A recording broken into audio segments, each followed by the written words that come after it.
ఇక్కడ స్ప్రెడ్‌షీట్‌లో employees database ఉంది. నేనిక్కడ డిపార్ట్‌మెంట్ సెలెక్ట్ చేస్తే వాళ్ళకి ఆ డిపార్ట్‌మెంట్‌లో ఉన్న అందరి టోటల్ సాలరీ రావాలి. ఇప్పుడు నేను ఐటీ సెలెక్ట్ చేస్తాను చూడండి. ఐటీ, ఐటీ వాళ్ళదొచ్చింది. అదేవిధంగా ఇప్పుడు సేల్స్ సెలెక్ట్ చేస్తాను. సేల్స్ వాళ్ళదొచ్చింది. ఈ రకంగా మనం డిపార్ట్‌మెంట్ సెలెక్ట్ చేస్తే టోటల్ సాలరీ వస్తది. ఎట్లా వస్తది? ఇక్కడ ఒక ఫార్ములా ఉంది. సేమ్ ఫార్ములా నేనిక్కడ ఎంటర్ చేస్తా చూడండి. Is equal to some if some if bracket open. ఏం సమ్ చేయాలి? డిపార్ట్మెంట్‌లో ఉన్నటువంటి వాళ్ళు అంటే సి 2 2 సి 101 100 ఎంప్లాయీస్ ఉన్నారు. కామా క్రైటీరియా ఏంటిది?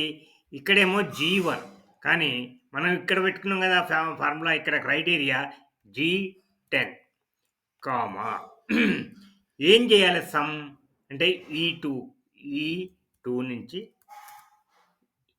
E101 bracket close enter. చూసారా సాలరీ వచ్చేసింది. ఇప్పుడు నేను ఇక్కడ మళ్ళా సేల్స్ సెలెక్ట్ చేస్తాను చూడండి. సేమ్ ఫిగర్ రావాలి మనకు. సేల్స్ చూసారా పైన ఏం ఫిగర్ ఉందో అదే ఫిగర్ వచ్చింది.